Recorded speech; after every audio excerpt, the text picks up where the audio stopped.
Our soup is それで ready. は失礼いたします。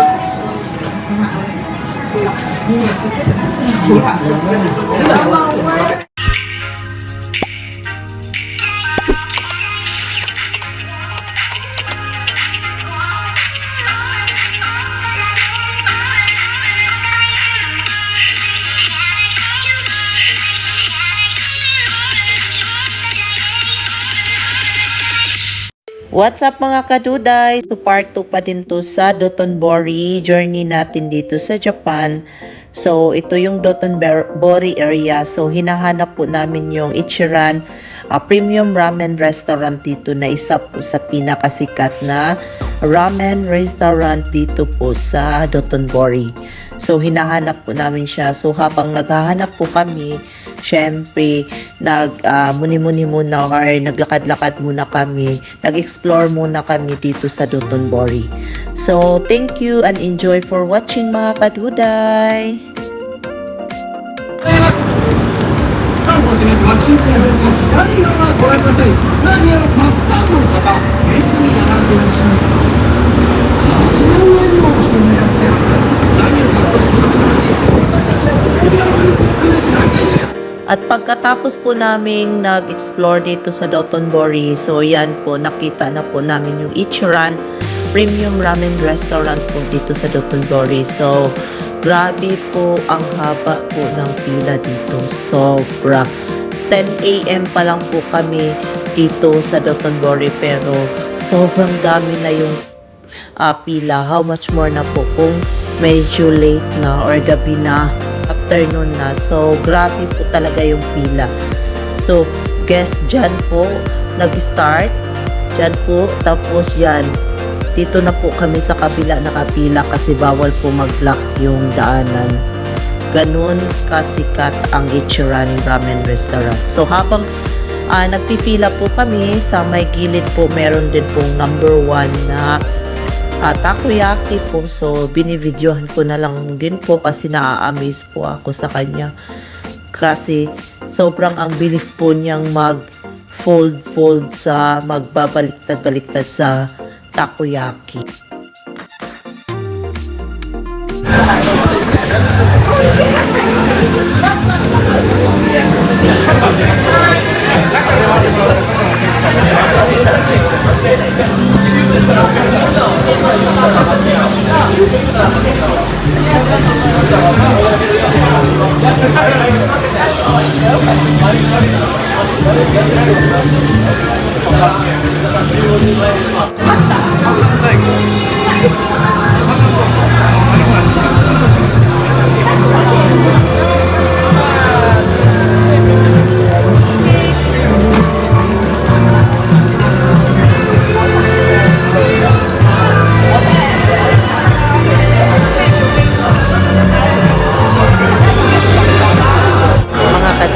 Nandito kami ngayon nakapila sa Ichiran famous premium soup po siya, premium ramen po siya dito sa Osaka.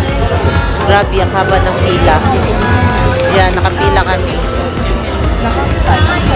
Haba ng pila. Siguro masarap talaga yung dito ramen. Habang nasa pila po kami, binibigyan po kami ng papel para po i-circle yung mga preference mo na gusto sa ramen. Like for example, yung dashi, medium ba, strong, or nothing, or yung garlic. So, gusto mo bang may garlic, or wala, medium, or 1 out of 2 in the above. So, yung spicy niya, gusto mo ba yung medium, non-spicy, or strong, or more spicy. So, ganun po. So, pagkatapos po namin mag-circle, umakyat na din po kami.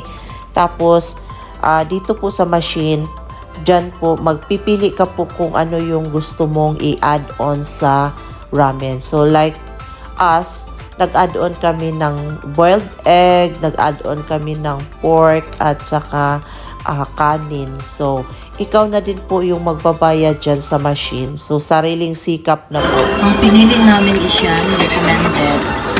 Wait lang, Erika. Yung kape. Pipilian mo sa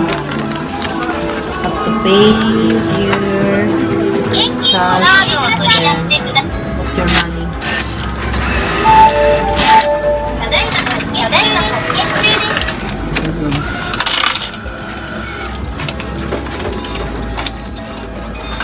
Amazing. Not issue. お取り忘れにご注意ください。 Daddy is rich? Wait lang. Pwede din by card or cash. Pwede. Okay na? Tapos, Video. Yan yung mga noodles kung gusto mong bumili. ito rin. This one.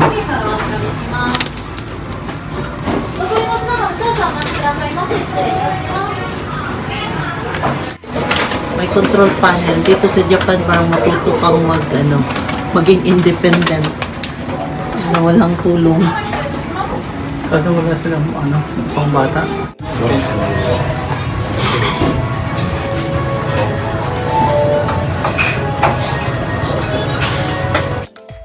So sa wakas po, roon na po kami ng seat. Yan, ganyan po ang loob sa restaurant na to. So para ka pong naka-cubicle.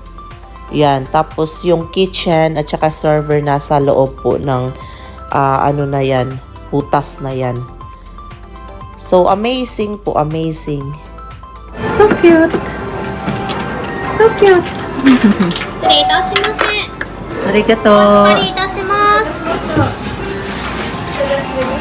Daddy's there.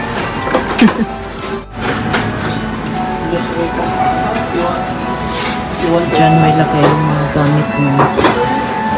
Okay, Amazing. yun ako sa kumain.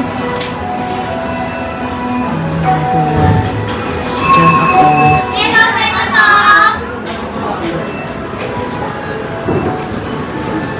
Sa お前を失礼いたします。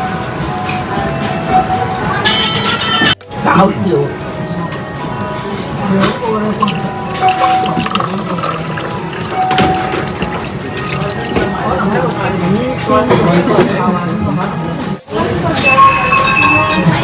Our soup is それでは失 ready. 礼いたします。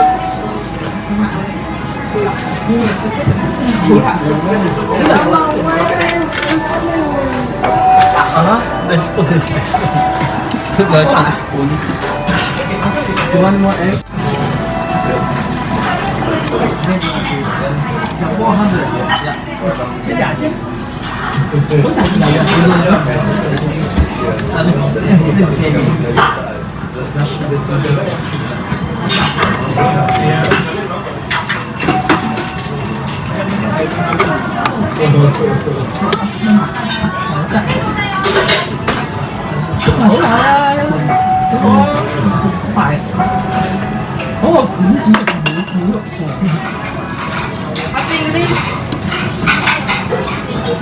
Yan, ganyan kumain dito guys. Oh. Parang naka-cubicle. Yan, na-amaze ako. Ganyan. Nice siya. Ibang experience. As in, tuwang-tuwa ako. Na-amaze. Few moments later. At pagkatapos namin kumain, so naglakad-lakad ulit kami. Nag-explore ulit kami. Dito pa din to sa may Dotonbori. So yan, may mga nakikita po kami mga street food. So kasi dahil medyo maaga pa po, so medyo sarado pa po yung ibang restaurant. So yan, nakita po kami ng 10 yen na pancake. Pumili po kami para matry po namin. Masarap din po siya. Tapos dito din po, ikaw na din po yung sariling sikap na din po. So, ikaw na din po yung magbabayad sa machine. Bibigay na lang din po siya ng sukli. Tapos, ibigay mo yung ticket doon sa gumawa po. Para po, makita po nila kung ano yung binili mo.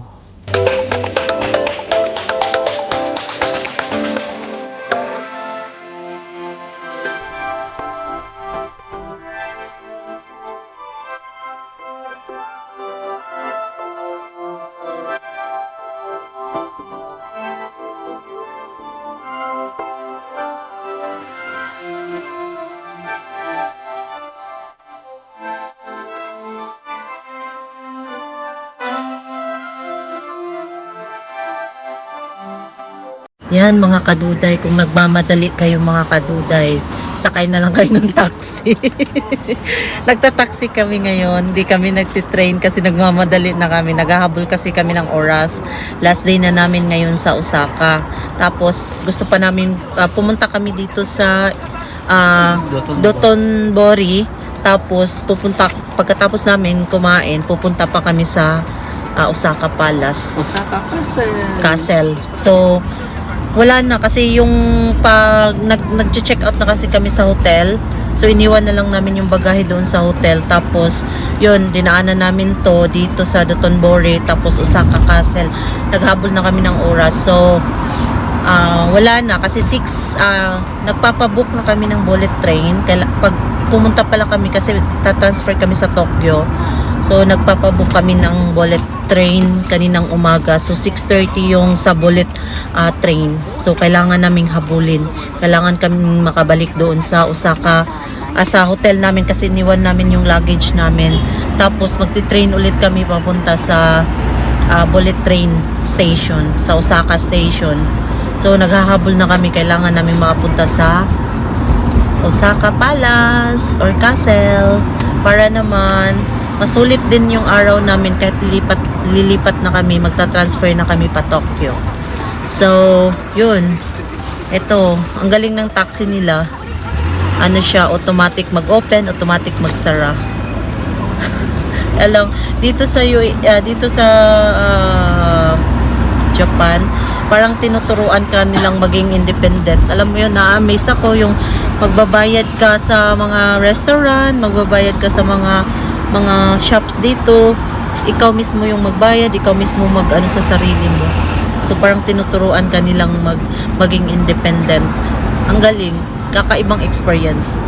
Not unlike kasi sa Pilipinas, sa UAE, na yung parang lahat umaasa tayo sa mga nagsiserve sa atin, sa mga employees, pero dito iba. Iba talaga, iba din yung experience mo. Amazing, amazing. We love Japan! Ang mahirap lang kasi dito is palaging naglalakad at saka nagte-train tapos nalilito ka sa train kasi ang dami kasi nilang train. Daming train. Ang daming line ba, kumbaga. So, ang daming platform. So, parang nalilito. Pero, Daddy is magaling. We manage kasi magaling si Daddy Eugene mag Google Map. So guys, see you on the Osaka Palace.